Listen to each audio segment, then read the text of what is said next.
Thank you, Jeff, to accept this interview. Oh, absolutely. I'm happy to do it.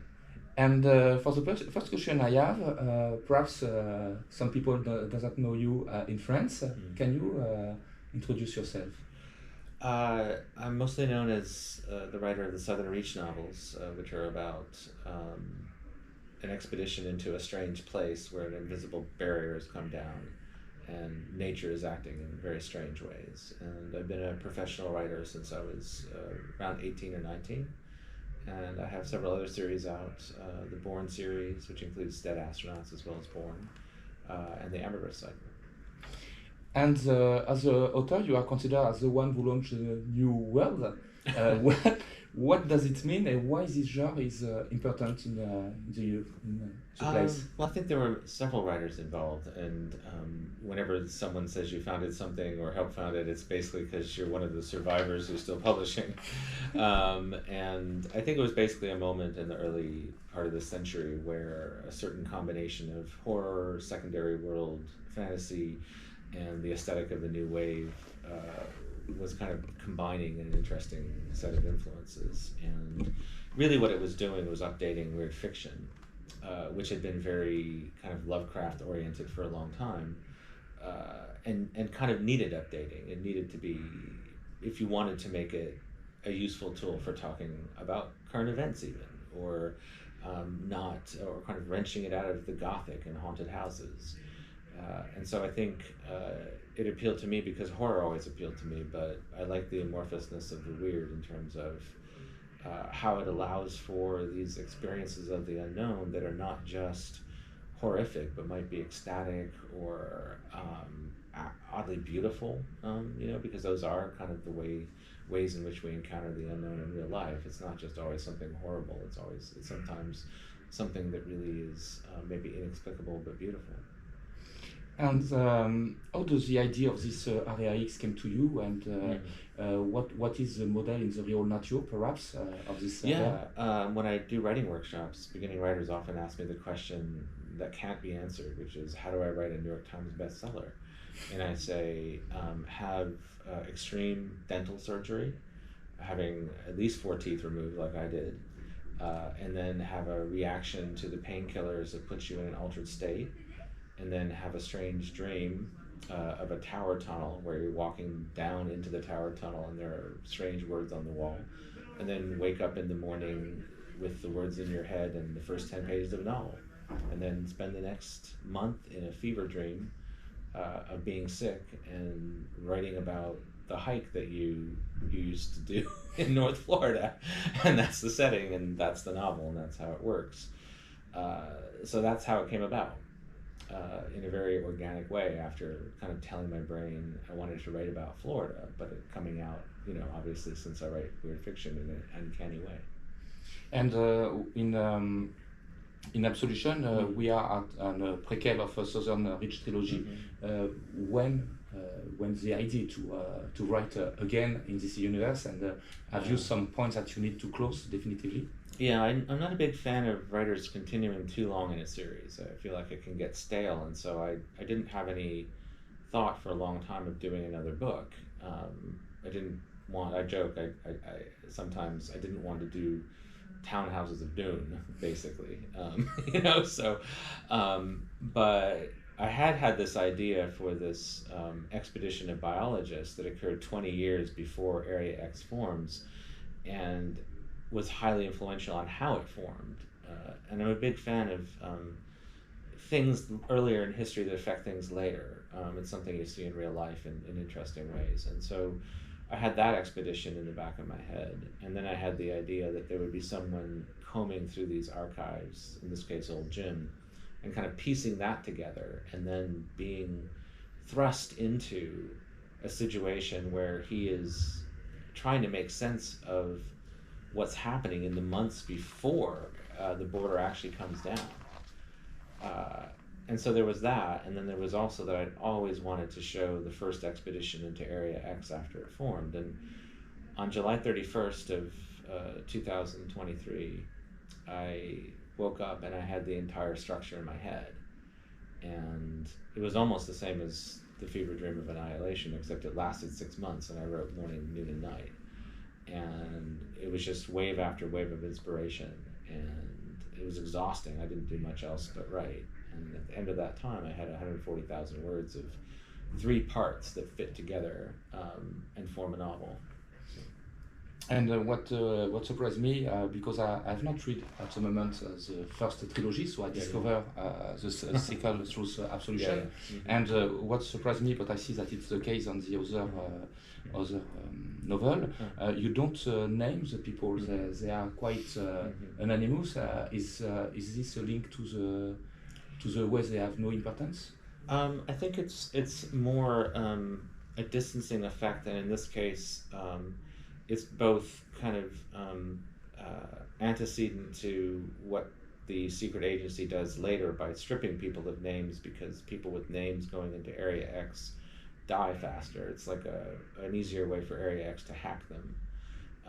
But then also, I think that old Jim, in going through the files and recreating this expedition, is not looking at them as individuals. He's looking at them as a body that acted in a strange way.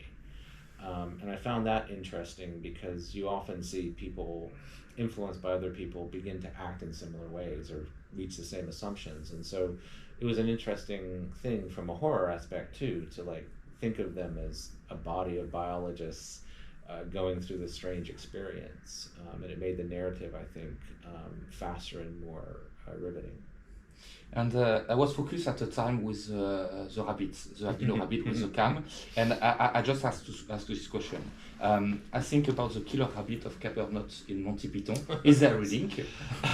No, I mean, I know that everyone will, and it's the task you have when you write about a white rabbit, is you have to dispel that humorous possibility, even though it's also kind of horrific the first time you see it in Monty Python, by making that experience as tactile as possible. So one thing I thought is, okay, these rabbits are off. There's very good reason why these rabbits that have appeared with cameras are not quite rabbits.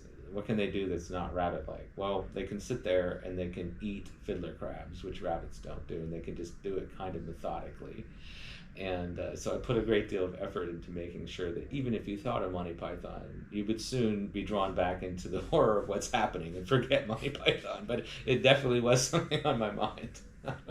and the White Rabbits, and of course Alice in Wonderland. And the point is that rabbits are quite sympathetic animals. And when we see this, we see a nature that seems to be sympathetic, and we don't understand what occurs. And in a way, is this a way to say, humans, what you feel reading this is the same as the nature regarding human action? That's often the case. I think that, just in general, I'm looking for opportunities to do that, to kind of make a context that's defamiliarizing, but also maybe make something visible that's usually invisible. And, also, quite frankly, then you still also have an obligation to make the surface of the story work. And I do that by very close attention, again, to the actual details, whether they're horrific or beautiful or whatever, to make you believe in this thing that seems unbelievable. And then if there's subtext or there's something else going on, then that's the secondary thing. Okay, and ecology seems to be a very important subject in the novel, several of them. Do you think this is too late, and that science fiction is too late to duty an alert? No, but I do push back at the idea that science fiction is the only form that can comment on these things, because being in the middle of climate crisis means that, in theory, any contemporary novel that doesn't have at least some mention of these issues is creating characters that are either blind to them themselves, or the author hasn't really thought about the world around them. I think these are vital issues that are really central. I do think that there's something that fiction in general can do, which is immerse you in a situation where you understand the psychological reality of it. And maybe it's not exactly our reality, but there's something about it that makes you think about the situation that we're in. And so I'm not very much about being predictive, but I am about putting you so firmly in the moment that you can't escape it, if that makes sense. And today with I have a question that is more a stupid one probably, saying that do you think that the world is not more weird as some of the scene you describe on your book? I think that this book is darker because the world is darker. So it is actually, I think, a darker book, especially with regard to the secret agency and how cynical it is even about using its own operatives, because of what we've seen happen in the real world the last 10 years. So I think that, yeah, one thing that's true is even if something's very strange in the books, there's usually something in real life that's fairly close. Or there's something in nature that's stranger than you might imagine that we just don't think about very much. I would also say there's a lot of dark humor in the book, and that's also important in conveying these things, because I think when you write weird fiction, there's always the chance of like a monotone occurring. And so if you don't have a variety of different approaches, including humor, and it kind of all becomes the same thing. And there is another subject that is, I will call central, like the companies that, that is, we see the power of this kind of institutions that is not really government link and so on. Do you think that today this kind of corporation became more and more present in the world and supersede in a way I think, one reason, like in a previous series, that Bourne just had something called The Company is we're reaching that point with conglomerates and everything else where there is just something called The Company. But with regard to Central and the secret agencies, one of the things I had to do is decide what I'm going to focus on in the Southern Reach. And so corporations and their possible role in some of this is something that I had to leave out. So the government agencies sometimes act like dysfunctional corporations, so I can also kind of make that point. But more generally, the government agencies that I worked for, at least, were extremely dysfunctional. And so some of the stuff in there that seems maybe, why are they acting that way, is stuff I actually observed people on a project on something that had nothing to do with something as esoteric as Area X, having a process that was really illogical, but thinking it was logical.